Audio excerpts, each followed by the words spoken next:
Come on, anytime now.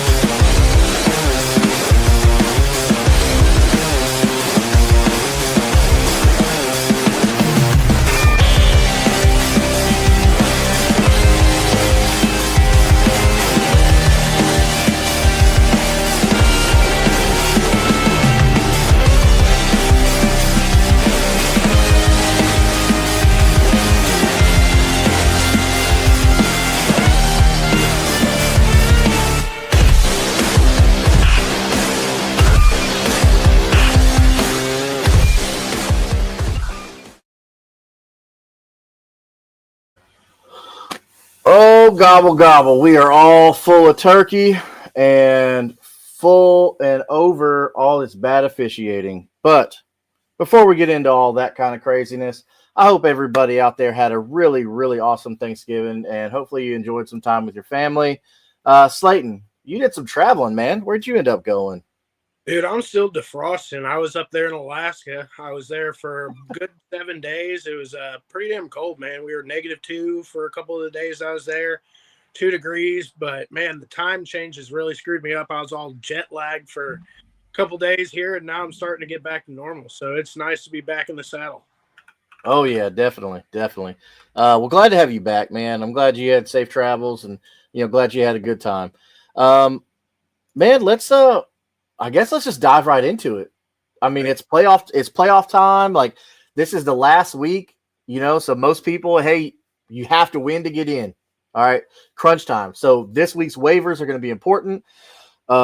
Looking at who to start, who to sit, injuries. This is where it all matters. It all culminates right here to see whether or not you make it into your fantasy playoffs. So tune in, pay attention, take notes, and let's get into it. So we had a little news. So let's cover some crazy things that happened.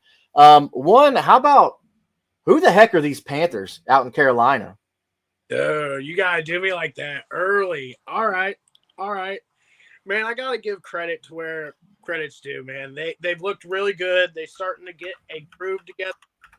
Granted, there was a couple things that were going on in the game that I wasn't in love with, but at the end of the day, they won.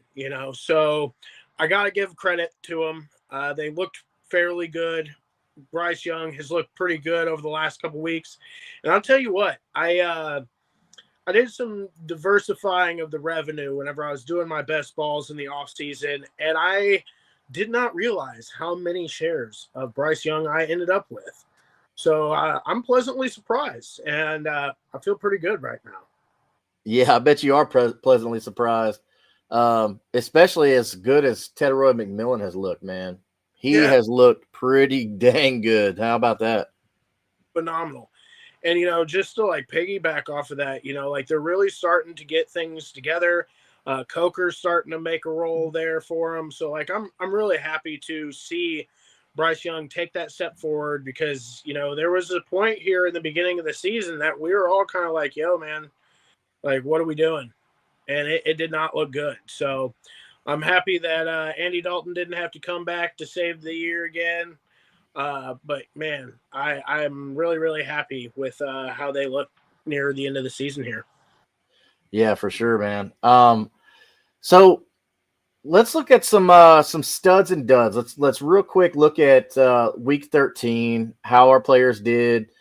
So we had some pretty good performances.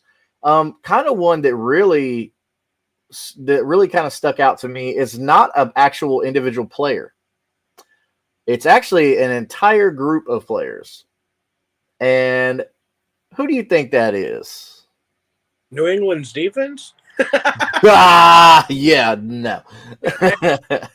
17-point week this week, so I'm feeling pretty good about them boys, man. They pulled me into a tight 6 seed going in here and got me the win, so I'm feeling pretty good about that. But who are we talking about? Seattle, bro. Oh, I know. Their defense dominated. It was embarrassing.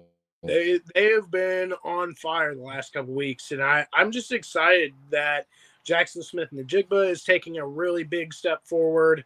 The ghost of Cooper Cup, he's still there, but he's doing all right.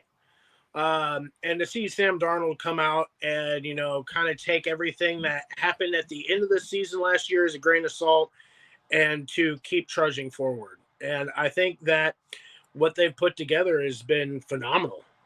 Especially that defense too. That defense has been outstanding. They are starting to look back in that form of when they won their last Super Bowl. So I'm really excited to see kind of what comes of this team. I think there's going to be a Seattle Rams game here in the playoffs that I think is going to really be a barn burner. Yeah, the only thing I got with Seattle is they got to figure out what's going on with Zach Charbonnet, Kenneth Walker, that whole dynamic there. Brother, just one of them please get hurt. I hate to wish an injury, but damn, dude, you guys are just squandering both, and it's terrible. And they're not both usable, which is really sad. I guess it's good for football in a sense, it's good for their career, but at the same token, we're not really getting a whole lot of crazy weeks from both of them. It's just kind of middling, or one blows up, and then it's just kind of oh, okay. But you never know. There's no rhyme or reason. It's all kind of scheme dependent and game script dependent. It's weird. It's really weird. Yeah, it doesn't make any sense at all, bro. Because it's kind of we're starting to see the same situation in New England, which Ramondre Stevenson's back after Travion Henderson. It shows that, hey, I can be the guy here. What the hell are they doing? Obviously Travion Henderson is your guy. Ramondre Stevenson, just all he does is fumble the ball for you. So I don't know, man. It's hard, but yeah, Seattle looks really, really good right now. Tell you what's going on in New England, brother. It's Josh McDaniels, dude. The guy is a scumbag. I cannot stand Josh McDaniels, and I think he's a fraud. And the only thing why I think they have.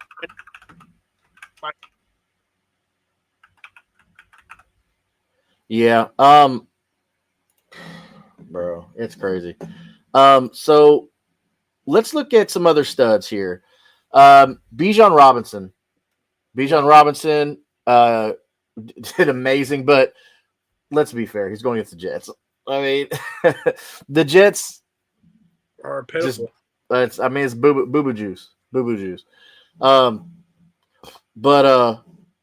Yeah, so Bijan goes out there, rushes the ball 23 times, gets you 142 yards and 1 touchdown on the ground.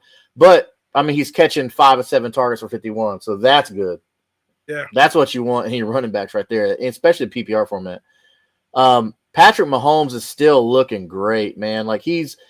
It's the first part of the season, he looked a little slow, the Chiefs were just lacking or whatever like that, but Patrick did pretty good, man. He got you about 261 and 4 tutties, though, so that's pretty dang good. And, of course, Rashid Rice. That was my next one. Rashid Rice. So if Mahomes is doing well right now, usually that means Rashid Rice is right behind him. Rashid Rice got 92 yards and 2 touchdowns, but he got 8 receptions, though. Anytime a receiver gets over 6 receptions, I think that's amazing. But how about Dontavian Wicks? Dontavian Wicks looked good this week. It's been really weird in Green Bay. There's no rhyme or reason. Christian Watson coming out of nowhere and really ascending this year, which I'm very, very happy for. I really don't have too many shares of him, to be honest with you. I have maybe 1 or 2 in some dynasty leagues, but at the end of the day, he has not looked good. He's been one of those guys that has always been kind of middle of the road, would catch a couple passes, and then next thing you know, he was in 3 weeks and then he's out for the rest of the season. And he's just been plagued with injuries, and I'm happy to see him kind of shed the injuries and play a good couple string of games here and really kind of be productive and be useful. And everything that kind of Jordan Love's needs right now because everything is in complete disarray. Like you're losing players left and right as far as your wide receiver core. So like I don't know, it just seems interesting to have him back and to see him rolling, and to see Dontavian Wicks making a wild appearance this week after being just silent for months. Yeah. How about we flip the coin here and we look at duds? Duds. How about another dud, which is for 3 weeks in a row, Lamar Jackson. Mm-hmm. What's going on, dude? Piss poor wide receiver play, holding on to the ball too long, trying to do too much, like the same shit that happens every year. Like it's the same song and dance, but they do nothing to fix it. Like it blows my mind how that man has been there for how long, and there is no wide receivers there to help him. Everybody disappears when it gets time to be for real. And I've about had it because like I've been screaming to the rooftops, like, please draft a wide receiver that's worth a damn. But I'm starting to get to the point where like I don't think it's them. And nor do they want to put that much capital into a wide receiver when they're paying Lamar that much. But at the end of the day, like he can't do it all. You know that he's going to get hurt if you do put him in that position. So like what are we doing? Like it makes no damn sense. And the line's terrible. Like the line's not great, so I'm just like, man, like what are we doing? Like we need to get something figured out here. And you think that Harbaugh would get this figured out, but he still is just dancing around the fact. So yeah, what the heck is going on with Harbaugh? Normally it was like you could trust Harbaugh's offense, especially with Lamar Jackson. We've known that you really can't trust a wide receiver in Baltimore. We've known that, but Zay Flowers has usually been like this year has been pretty dang good, but he goes out like this week and bro gets you what 6 yards. Yeah, he normally is. And that's the thing. Like he normally does great throughout the season. He's a great player, but once you get into playoffs, like the dude's dropping everything. Yeah. And he lost a fumble too, so that hurts your points. Especially if you have negative points for fumbles. Like it comes week, 12, 13, 14. Like everybody's hands turn into stone out there. And like tight ends inclusive. Like those guys turn into bums too. And then it's just the little Mark. He's trying to do everything behind a struggling line. And then they're not even calling run plays with Derrick Henry. I'm like, what are we doing? Yeah. It doesn't make any sense.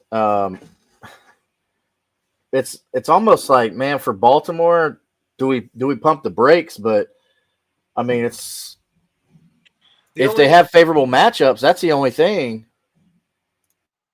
And the only thing is like at the end of the day, if Lamar breaks off one big run, it earns you your week. Yeah. Yeah. He breaks off a touchdown, it wins your week. So like it's just super hard not to play him, but he's shown the last 3 weeks that it's just not been good, and it's just been poor offense play as a whole. So I know this is crazy to say, or to ask, but so this is win and get in kind of situation for a lot of people, and the next 2 matchups offensively should be pretty favorable in the playoffs with Lamar Jackson. So they have the Steelers this week. Week 14, and then most playoffs start week 15, and then they'll go 16. So he's got Steelers this week, which is a home game, and then they're away at the Bengals, and then they're home again with the Patriots. So from what we've seen from Joe Burrow's return, it looks like they're going to be putting some decent points, and then the Patriots, we know they're going to be putting up points, but then their defense is really solid too. So how are we thinking with the playoff push from here? Steelers, Bengals, Patriots. How should people be feeling about Lamar Jackson going forward? Because I mean, you drafted him high. He's your quarterback 1 on your team. All right, you have to start him the next 2 weeks. Like it just is what it is. You did not draft this man to sit on your bench. Once you get past that first week of the playoffs and he played the Bengals there, like I really think he's going to win you that first week. That second week when they play New England, that's when you start getting shaky. And hopefully you have a backup quarterback that's halfway decent on your bench that has a favorable matchup. Because I can tell you, New England is an absolute buzzsaw right now when it comes to defense. And I really do not believe that the wide receivers are going to do dick all against them. Christian Watson has been an absolute lockdown corner since he got into the league. The dude's insane. I actually put bets on him his rookie year to be defensive rookie of the year, and then he got hurt, but was looking that way all the way through the season. It broke my heart. So I do think that you start both this week and next week, but after that, you might want to take a look at a different option there. How about America's favorite wide receiver, Jackson Smith-Njigba, only getting 2 receptions for 23 yards? If you needed to win, man, that didn't help you. No, it didn't. But at the end of the day, like, they're showing, hey, we don't even have to use Jackson Smith-Njigba. They're just showing off now. You know, ignorant. Yeah, it's definitely showing like Sam Darnold succeeded in Minnesota, and now he's succeeding in Seattle. So maybe it was just Darnold didn't find the right system or have the right opportunity, and now, boom, here he is. Because I'm not going to hold Jets' version of Sam Darnold against him. It's the Jets. Yeah. When it comes to quarterbacks, I can't hold the Jets or the Browns. I mean, I can't hold quarterbacks that drafted the Jets or the Browns. I can't. Because too many times we've seen those quarterbacks go to other teams and be successful, i.e. Baker Mayfield right now, okay, who had to travel to a couple teams to find his home in Tampa. You got to either show patience through dynasty and just really have to believe in them, or you got to sell out. And in a season long, dude, like, you can't trust any of those guys. I mean, maybe as a spot start, week to week, but I wouldn't trust him, man. Like or been their strong suit in either of those two places. So like I just no. Nope, we're good. I can't remember the last time that the Jets or the Browns had like a true like offensive minded kind of head coach, like an offensive guru kind of head coach. You know, I mean, the Jets had Rex Ryan for all them years, where the only time they went to the AFC Championship with Mark Sanchez, Mr. Butt Fumble himself. And maybe Browns fans can help me out here, but I can't remember a time where an offensive guru, and don't say Kevin Stefanski, because like that's not offensive guru. Offensive minded, yes, but offensive guru, no. I mean, run game guru, I think he's got the fucking run game figured out, but his is piss poor, dude. Like, I think that was kind of Stefanski's thing when they brought him in, was like run game. And like, you know, they had a little bit of a wide receiver, you know, core there for a minute when OBJ and Landry was there. But like, man, like they kind of had a nice looking squad on paper though. Yeah.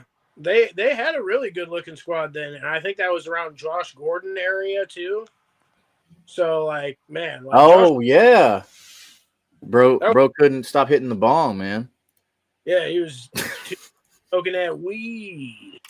Yeah. But that was one of my favorite players, you know, watching whenever I was growing up, was Josh Gordon. Like, even though he was a complete dumbass in like how he operated as a professional, but man, what a talent. And just like going back and listening to some of his interviews and like some of the things that he says about like how messed up he was, and he was going out there and playing games just completely wrecked. Like, you're like, dude, like, it wasn't just weed. He was partying his ass off and like showing up to these games just hammered drunk and going up there and putting up like 150 yards. At least the last time you had a party animal starting games for you in Cleveland, I mean, to our knowledge, he didn't show up, you know, inebriated. No. he was partying the night before, but he at least showed up straight the next day. Yeah, it's just So, crazy. and for all of you who don't know who we're talking about John Money Manziel. Yeah. Which I watched that documentary about him not too long ago, like The Untold Truths or whatever. It was good. Looked like he was getting back on the like straight and narrow, and then like I seen like a video of him like last week with the guy that shines the shoes and stuff, and he looked like he was trash, dude. Like he looked like he was tore up. And I Yeah, was he like, got money from that documentary. He's out there partying again. yeah, he's back. He's back getting lit. That didn't last long. He just long enough for the world to feel sorry for him for 5 minutes, and then boom, now he's. To stick with the Browns, they are announcing that Shedeur Sanders will start again week 14, which I think as he should, just kind of see what you have in him. You know, I'll be honest with you. I've been very impressed with how he's handled the media, how he's handled coming into this spot. You know, granted, he hasn't had the greatest hand dealt. You know, like at this point, like I understand, like, you know, there are some things at fault. Like there was some things going on behind the scenes that kind of hindered him on many levels. But how he's handled things, how he's not completely gone out there, trashed everything Kevin Stefanski when he has pretty much every right to. You know, like at this point, like the entire team is around him. You can see that the entire team wants him to be the quarterback. I don't think anybody from that team wanted Dylan Gabriel or wanted Joe Flacco or wanted any of those guys, you know? I think, truthfully, they wanted Shedeur. Man, we're getting all sorts of people here. Well, good evening, boys. How's it going? and ladies. There's one lady. Heck yeah. We don't know how you identify, but I don't care. So can we touch on some of these bad officiating calls that we've seen this week? Because we've seen it the past couple seasons, just like blatant, like what? But it seems like this week in particular, there was like an obscenely high amount of bad calls.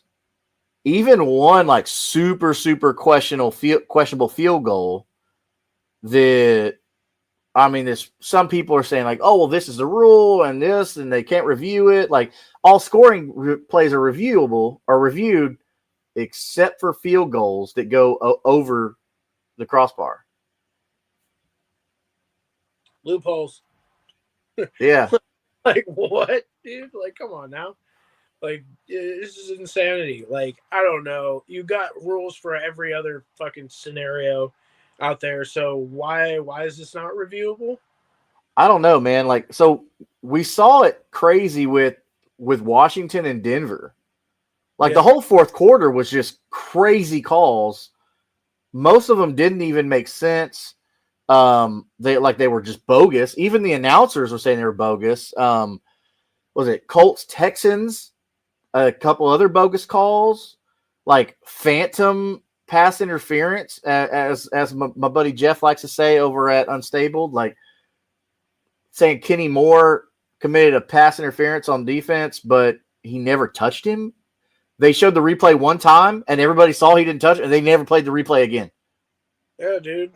Hey, man. So what's the over under? Are we gonna have more people being uncovered for gambling and that type of stuff? Because like I'm feeling like there might be some more chickens in the hen pile, you know? Hey, check their FanDuel account. Check the referee's FanDuel account. I swear, dude. What's going on, Chase? Welcome in. Chase, go ahead and hit that subscribe button. You get a chance to win a free jersey. You see it down at the bottom. Once we hit 200 subscribers, get you a free jersey, my man. See. If you're doing a Q&A, I have the number one claim, 12-team PPR league. I'm 10-3. I have Kyron Williams. Do I use the claim for Blake Corum? I've been holding it to pick up a running back if there's a major injury. Excellent question, Chase. Thank you. That is an amazing question, man. You have the number one claim. What do you think about him picking up Corum, or do you think he's safe at Kyron and maybe shifting gears to another handcuff or maybe another player? I mean, there's not much out there left, if I'm honest with you. Like, there's really nobody that is really standing out unless there's an IR guy that you would be like, maybe keeping your eye on for a late season push. Like somebody that might come back in the next week or two. Because I've been Trey seeing Benson.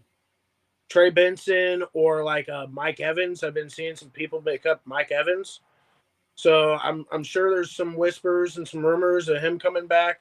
But I mean, realistically, if you're bolstered in all areas, which it sounds like you are, it sounds like you are in a pretty good position with the 10-3 team that you have. So honestly, I think what the big deal here is if you're bolstered in all position and Awesome job, Chase. Man, I tell you what, I don't know, Chase, if you've listened to the show before, but hopefully you were listening to us when we told people to, hey, go grab Trey Benson as soon as he went on IR and everybody was dropping him. Hopefully you were one of those smart individuals that went ahead and did that, man, because it's going to pay off for you. Yeah, he's going to come back and run all over, man. Like, especially with Jacoby Brissett still behind the saddle there. Like, it's looked really good. And, like, they decided not to open the window for Kyler Murray. Did you see that?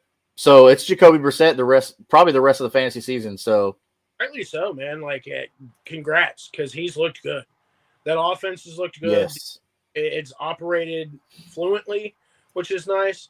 So, I mean, realistically. Smart man there, Chase. I like your style, man. Realistically, man, if you have a little bit of space to kind of bolster and make sure that, if there is a freaky injury or something to go on, that you're not just caught with your pants down, I would definitely pick that up. But, I mean, if it's something that you've got depth in the area, I would kind of dig further and see if there's any IRs or anything good that you can swoop up. Yeah. I mean, I'm just trying to look here and see, like in one of my base standard PPR leagues, look at the waiver there to see if there would be somebody maybe that you could pick up, because running back depth is so important, especially in the playoffs. Man, Monangai looked good. He might be available in your league. I think Monangai. So Monangai is one of my actually waiver targets this week. Seeing how him and Swift work together, that was pretty good. I would pick him up over Corum, 100% if he's available. I just like the way the offense is using the running back, Ben Johnson. I mean, because we saw how Ben Johnson was able to use David Montgomery and Jahmyr Gibbs in his time in Detroit when he was their offensive coordinator. Well, I'm not liking Ben Johnson right now.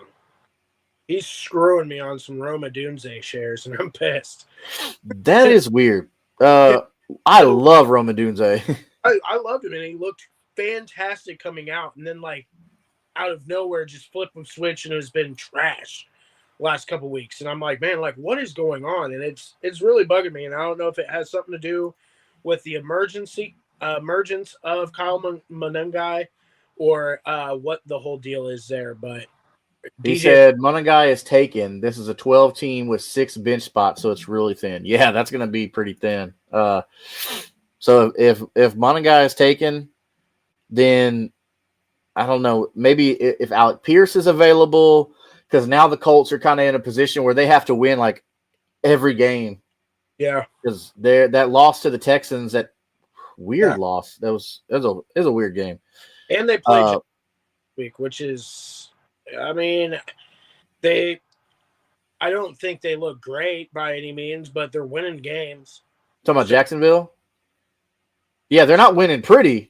They're not winning. It's going to have to be a big game here to get something done. So I don't know. This is I'm praying that defense is going to just hem them up pretty good. It's going to be a low scoring game, and there's not going to have to be a huge score for them to win. But for fantasy, that's not going to help us. No, not at all. That doesn't bode well for us at all. Yeah, man, if Monangai is taken, which I mean, by all rights he should be. I mean, Alec Pierce. Just looking at an example from one of my leagues, that's available, like Alec Pierce. Dare I say it? Say it, man. Say it again. Treylon Burks. All right. Yeah, you can say whatever you want to say. I mean, it's a free country. Do you see that catch, though? Come on now. Bro. And wearing number 13. He's back. Like, think about this. If Treylon Burks actually it becomes, like, pretty decent, like, not say, like, look, it's Terry and Debo. Like, we all know that. But to say if Treylon Burks is actually decent. Serviceable, that would be crazy. Bro, the Titans. What are you doing with your players? Because they leave you and they go do well. Yeah, well, what are you doing with your quarterback?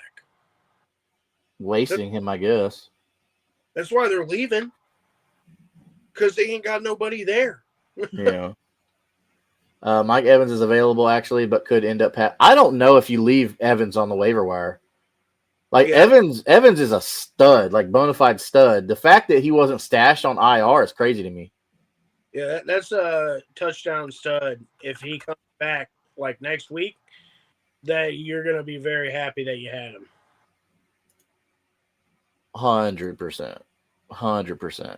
Because, look, the Bucks are 7-5. Yeah. They're battling the Panthers, so they have to win games. So Mike Evans is tried and true. Him and Baker Mayfield have a relationship. All right. They hang out outside of the facility. Like, they do all those things that you want your quarterback and your receiver to do. So, I mean, this is one of them things where, hey, bro, you kind of got to look at that and say, hey, Mike Evans is a touchdown monster. So money somehow this year. Oh, totally. So we talked about bad officiating. I mean, the league's gonna have to do something. They're gonna have to do something because when you've got retired, super experienced officials working for these networks like ABC, NBC, CBS, ESPN, they have their own in-house like officials making way more money than they ever did, calling games or whatever. But these people have just decades and decades of experience, and they're saying like that's a bad call, or saying that should never been called, things like that. Then it's like, man, why doesn't the NFL? And I heard this on Pro Football Talk actually. They were like, man, why doesn't the NFL just bring in people to be separate from the officiating crew? Like, you're not part of that crew, so you don't have any loyalty to that guy saying, is he right or wrong? You're right. But you work for the NFL, and as quality control, you make a decision and then say nope, and you call and say that's not right. Or even like what the XFL or the UFL or whatever the hell they're calling themselves this year, like what they do with their penalties. There's always like a review on it. Like you can do a review, and there's a guy that like watches the clip, explains what he sees, the whole nine, and then reports it back. Like, yeah, so do that. So like do something like that, at least have like a check and balance, if you will. Because like at the point now, it's like everybody's kind of it's ruining the fun of football. And it's not enjoyable when stuff like that happens. It's only not at all. When it's the Rams and they're in the playoffs and they get to move on, that's the only time that it's okay. Outside of that, it's bullshit. No, we got to call it down the middle. Seriously, there's something that needs to happen with that to even be held accountable. Like, these guys don't get fined. They don't get anything. But a wide receiver goes out there, does finger guns, he gets fined $2,000? They said the nose wipe was violent, too. So, like, come on now. Like, let's, if we're going to start finding people, let's find these damn referees that are making buku money out there and blowing games. Yeah. Like, not just affecting games, but you're affecting, like, playoff standings. Like, why are these owners allowing this to happen? Like, if the owners have all this, like, power, because they're the 32 individuals or the 32 organizations that make up this entity, that is this money powerhouse. Yeah. Why are they sitting here not going to Roger Goodell saying, "Hey, bro, this is BS." But it also kind of, there's a lot of the people out there that's like, "Oh, well, it's scripted. It's the story. This is what they want. They're pushing it." It's like, well, then you need a third party holding these people accountable. So I want to see public reprimand. You suspend players for bad actions. Yeah. I want to see it. I think if there needs to be like a strike system or something, Yeah, like you get so many bad calls, you're bumping down to another division or something, or you're suspended or something. Yeah, you're going to fucking ref D2 football, baby. Like you're going to college football. No, send them down to 7th grade B team football. But no, like seriously, they need to either be suspended without pay, fined, something. This point is getting ridiculous, and it's changing the trajectory of everything. So if you don't want to look guilty for fixing games or scripting games or any of this other crap, I would be fixing this immediately. Or the money is going to be affected by viewership or all of the above to where it's going to put enough impact on the NFL to have to do something. Yeah. I mean, there's lifelong football fans that are like, man, this is making me not even want to watch football. Yeah, and it's going to get to the point where it's just like nobody wants to watch this anymore because... Yeah. Because if it's scripted, why am I watching it? If the outcome is already... It's like, I already have that. I watch WWE. Mm-hmm. Like, I already watch a scripted television show. Yeah, and they're doing a pretty good of selling it, Yeah, yeah. At least they're doing decent acting. Yeah, they're kayfabing the hell out of it, dude.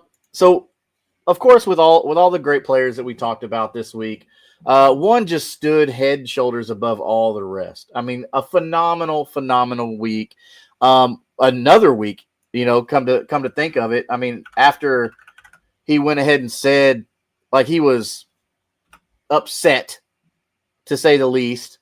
Had the owner down there while he was complaining, all that stuff like that he wasn't getting the ball enough. His targets were real short.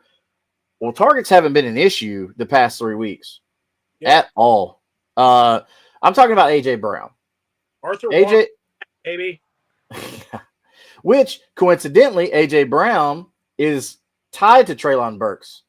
Yep. Because if you guys and girls out there remember, in the draft that Treylon Burks came out, the Titans traded the draft pick they traded A.J. Brown to the Eagles for their draft pick, which they drafted Treylon Burks. It was literally a 1-for-1. Like, you gave away A.J. Brown thinking that Treylon Burks was going to be the next iteration of him. And that didn't work out. 3 years later, he's off your team. You gave up. It didn't work out for you because A.J. Brown now is a Super Bowl champion. Yep. So for the cheap, boy, for the cheap. Yeah, they got a deal on that. Hated on that, boy. But yeah, PPR, A.J. Brown got you about 35 points. He do what? Arthur Juan's the man. He got it done this week for you. You know that's his real name, right? I did not know that, actually. That's pretty cool, actually. Yes, sir. So that's like Chuck Norris's real name is Carlos. Yeah. Yeah. He got 12 targets, so he's getting targets, but he caught 10 of those for 132 yards.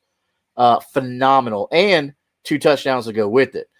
Bro, A.J. Brown, all I got to say is, yes, Your Highness. You are the king of the week, Mr. A.J. Brown. What'd you say, Arthur Juan?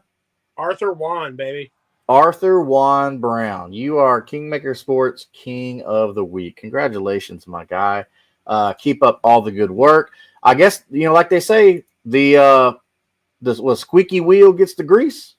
Yes, sir. Yes, sir. So I guess there's something to that. He's got, 33 targets in the past 3 weeks. So this is pretty good.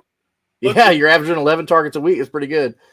Jalen Hurts still, I don't know what's going on there, but we won't get into that. So let's look at bye weeks. Okay. We only got 4 teams on bye after coming off of Thanksgiving week where we had 0 teams on bye week. Our first team that's on bye week is the New England Patriots. All right. So the big obvious ones here that you're having to replace. You're having to replace Drake May. Yep. That hurts. Okay. Because Drake May's been doing phenomenal. You're having to replace Travion Henderson. Yep. That hurts because that late season breakout when they actually, hey, wait, we have this phenomenal, talented rookie on our team who can do everything. He can catch the ball and he can run the ball. And hold on, didn't he return a kick for a touchdown too? Yep. So the kid can do everything. And then you're also having to replace Stephon Diggs. Yeah, and you're having to replace this damn defense, dude. Because I can tell you what, they've been top 5, top 10 defense with ease every week. And, I mean, man, you can't beat that defense. So you're definitely missing some points there, whether it be your casual 9 to 15 from them. Like, man, that's a hard hit, too, whenever you're scrounging for random bucks if you don't get one of those top. So good luck. Hopefully you get the chance to pick up Tampa Bay's defense this week and call it a day. Yeah, definitely go get a defense that's playing a crappy team. That ain't no joke. Pretty much anybody that plays the Jets, right? Isn't that the rule this year? Anybody plays the Jets, anybody that plays the Saints, which is Tampa Bay, anybody plays the Titans too, man. Yes, sir. Tampa Bay plays at home against the Saints. So just great prime time weather right there, boys. Yeah, they're gonna like that a lot. It's supposed to be sunny and 75 out there in old Tampa. So yeah, go get the Tampa Bay defense against the Aints. I can't even really call them the Saints right now. Like I feel like when I say that word, I should have a brown paper bag over my head, something like that. But next team, the Giants. Jackson Dart and Theo Johnson, maybe, but that's it. I know Robinson's been good, dude. Okay, I'll give you that. You got to give the man some credit. He's not been bad. He's been serviceable, especially in PPR leagues. He's got you at least 10. The last couple weeks he's been pretty solid too. I mean, the dude's starting to come on, and I like it. I think he looks good. But, yeah, you're right. I mean, but he had I don't know, the one against Detroit, I feel like that 30 burger that he gave you is kind of an outlier for him. Not to say he can't get you like a good 15 per week. I'm not saying that. But a 30 burger is like probably not going to hit that the rest of this season. Oh, no, you're not going to hit that ceiling again unless you're playing like if you got maybe a Cowboys game. He did put up 28 against the Cowboys week 2, though. Yeah. So there might be a chance for him to get another one because I want to play the Cowboys again here soon. Maybe no. They do play Dallas week 18, but that doesn't help for fantasy. For fantasy, obviously you don't have him, right now if you have to play your last week of the season, but you will have him against Washington and then against Minnesota. So those are 2 favorable matchups right there. Yeah, Washington will be a good game for him there. Yeah, for sure. So that's something good to hold on to. Wan'Dale's definitely going to help you in the playoffs. And also if you've been playing Jackson Dart, which I don't have Jackson Dart as a starting quarterback. I don't, man. I don't, but I have him as a QB2 and a super flex, and he's been phenomenal. Yeah, as your QB2 for sure. Flex, he's great, but like anything outside of that, I wouldn't be trusting him as your starting QB. Yeah, because it's pretty much like he's having to figure it out. New York, without Malik Neighbors, without Cam Scatterboo's emergence, it's rough. Tracy now, because I'm pretty sure he's probably done. Like, I guess fire up Devin Singletary at some point. I mean, Singletary got a lot of work. Yo, Chase, Devin Singletary.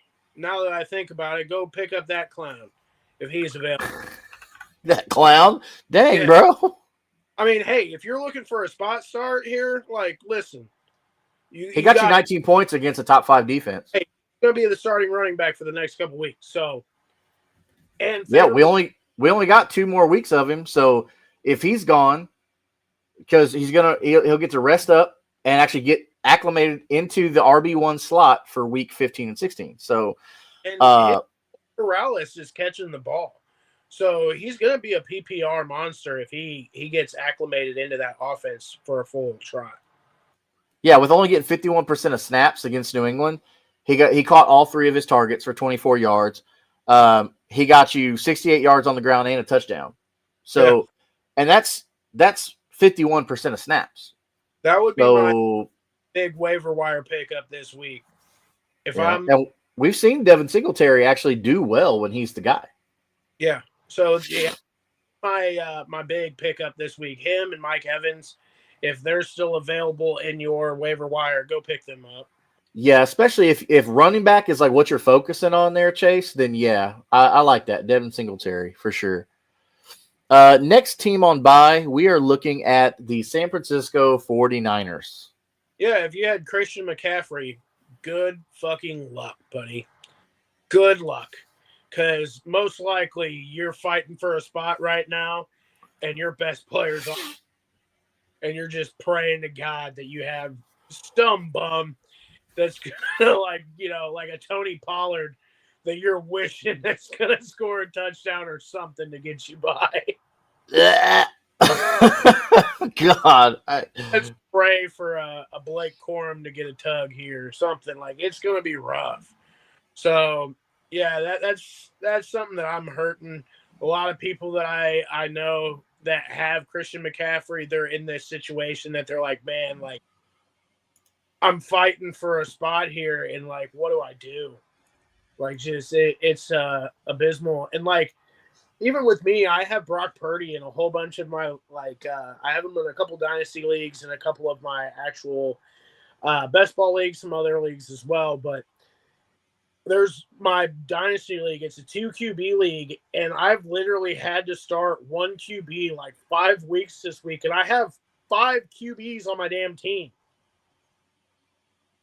Like, this is insane. I have Brock Purdy and Matthew Stafford, and Matthew Stafford's the only one that stayed alive.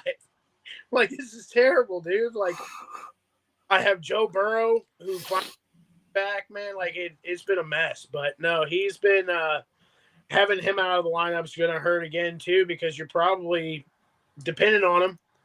And that's another dude that you have out of your lineup. And George Kittle. If you're looking for a tight end, like you have a stud tight end, you're just screwed on this. And this was something that I tried to warn everybody about early in the season is like, man, there's a week 14 bye, and that's ugly because that's the week before your playoffs. And like, if you're fighting, dude, that should be illegal. Yeah, if you're fighting, dude, you're screwed. You're up shit's creek and paddling. Yeah, for sure. That doesn't make. I hate anything like after week 13 should be just illegal, man. That sucks. But last but not least, the Carolina Panthers, the emerging team of the NFL this year that we don't know where they came from. So, which has made it to where you're playing Bryce Young. You're playing the rookie, Ted McMillan, who has looked really good for you this year. Right. And if you're playing the between game between Chuba Hubbard and Rico Dowdle, you're missing them 2 guys. Mm-hmm. So, but good thing is, we have some people that could help you out. So, waiver wire. Yes, sir. Let's look at some names that could help you in week 14 with some of these guys missing. You know, we got a couple quarterbacks missing. Actually, I mean, really I don't like Jackson Dart as a QB1, but you said in super flex, QB2. So you're missing the quarterback from all these teams. Mm-hmm. You're missing the running back from 2 or 3 of these teams. Mm-hmm. You're missing tight end from a couple of these teams. So what's one waiver ad you have this week to kind of help fill the gap for these guys that we're missing? So this week in particular, Kyle Monunga is definitely, if he's still available, he's one guy that I'm going after. Especially for like a spot start this week. If you're not spot starting this week, I would probably lean more towards a Devin Singletary, because I think he's going to be less owned in most of your leagues there.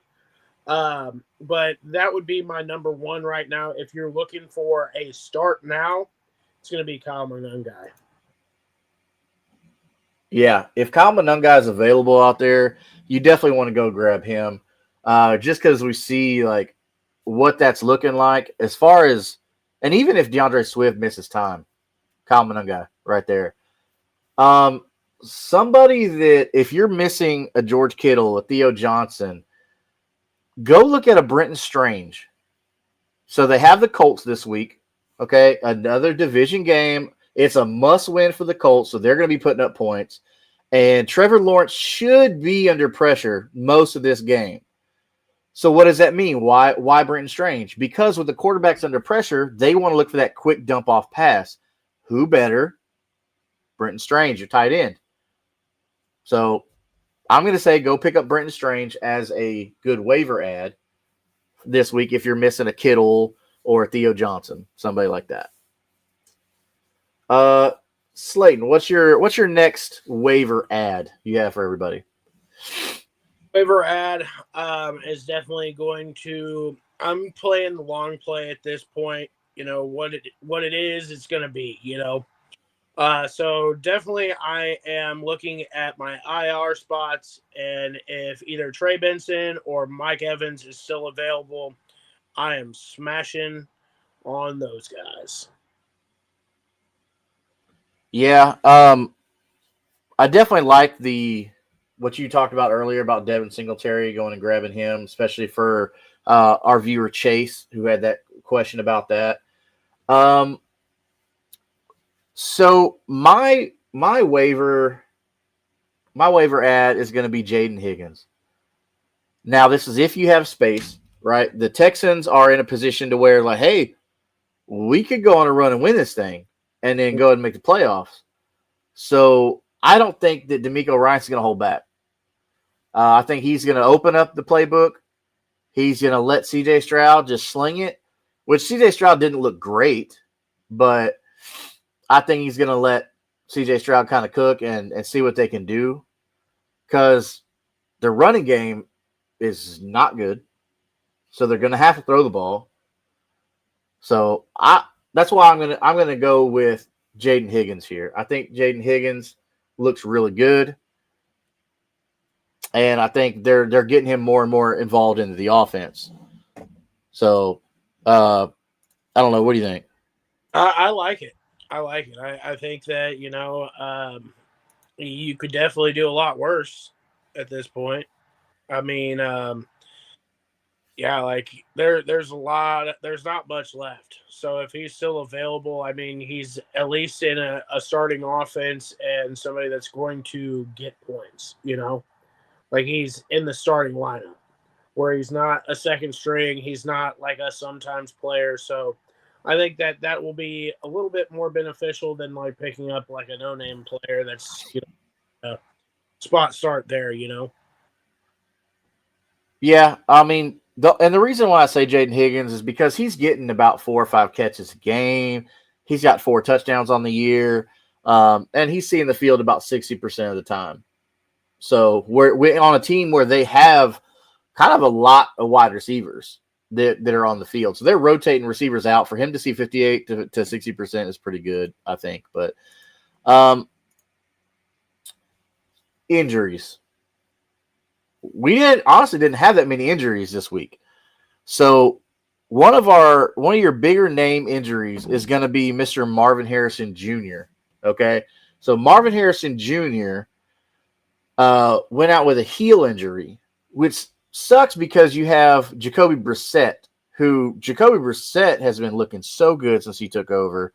So it really hurts to see that. But if Marvin Harrison Jr. misses time, then this is wheels up for your Michael Wilsons. especially like we talked about Trey Benson at the top of the show, right? If you got Trey Benson, all right, looks like we lost Slayton there for a second. He'll be back. If you got Trey Benson on IR coming back, then oh boy, this is looking really good because older quarterbacks like Jacoby Brissett being an older quarterback, the journeyman veteran, excuse me, the journeyman veteran, then he's going to also be looking for he's going to be looking for I just lost my train of thought. Oh, he's going to be looking for that quick dump off pass. Okay. So with that being said, Marvin Harrison being out, yeah, it hurts you, but I believe that is still going to be okay. It should be like a 1 week thing from what they're kind of saying right now, but we'll see more that's going to come out in the coming days. Dylan Sampson went out with a calf injury, so that kind of hurts you a little bit. Parker Washington went out with a hip injury, so that is going to be well for a waiver ad that we talked about earlier in the show, Brenton Strange. Okay, that's just more targets being allocated for Parker Washington for Brenton Strange away from Parker Washington if he misses time with a hip. Okay, a hip with a player like Parker Washington, where everything is using his hips to get in and out of breaks, that's going to be a big deal. All right, it's going to be a big deal for Parker Washington. So, like I said, go get Brenton Strange if he's available on your team. Man, I don't know why I was out in the cold earlier, so that's probably why. But those are going to be our injuries. All right, there wasn't many, as you see. There's only three injuries that really impact anything. But man, other than that, there's nothing crazy going on with fantasy football. With fantasy football injuries, it looks like Amarion Hampton, somebody who has missed time with an injury, he looks like he'll be back for Monday Night Football. So if you've been holding on to Amarion Hampton, you didn't give up. This is good. Amarion Hampton will be back for Monday Night Football. So for all the Kamani Vidal people out there, I don't know what to tell you. Amarion Hampton's a starting running back. So they're probably going to end up saying, like, hey, look, Vidal, like, appreciate you, bro, but this Hampton's backfield. So I don't know what to tell you. But anyways, it looks like Adam Thielen was claimed off waivers by the Steelers. So Adam Thielen is going to the Steelers, play with Aaron Rodgers. I mean, they're both going to be in the same retirement home. I mean, Adam Thielen's money. I don't think that Roman Wilson, this is for you dynasty owners out there, I don't think Roman Wilson is going to be the answer in Pittsburgh. Of course, we know they have DK Metcalf for the long term. We'll see how that goes. It's looking pretty good right now with Aaron Rodgers, but how is he going to look with another quarterback? Are they going to draft one this year? What's happening with that? We don't know. So Adam Thielen signing with the Steelers. And then, of course, we talked about Amarion Hampton being activated for Monday Night Football. So, as you see down here, if you subscribe to @Kingmaker Sports on YouTube, I know we're streaming other platforms right now, but @Kingmaker Sports on YouTube, you will be entered for a chance to win a free NFL jersey once we hit 200 subscribers. Now, we will be doing the drawing live here on the show once we hit 200 subscribers. So if you would like to win a free stitched NFL style jersey, subscribe to @Kingmaker Sports right there that you see on YouTube. @Kingmaker Sports on YouTube. Also, W is our sponsor for this show. You see them up top. They got all the flavors up there. If you use code Kingmaker, okay, at checkout, Kingmaker at checkout. Actually, I want to say right now it's 30. They bumped it to 30% off. But if you use code Kingmaker, you get a hefty discount, and you get some of that good, clean coffee fruit energy. So, without any further ado, this has been our show. This is the playoff push, everybody. This is it. This is the last week you have to make your claim that I deserve to be in the fantasy playoffs. All right. Most playoffs start about week 15, and then they go through week 16, maybe week 17, depending on your league size or your format or whatever you have. But this is it. Go get these waivers. Go get this win. Get in the playoffs. Get you a ring, get you a trophy, get you a belt.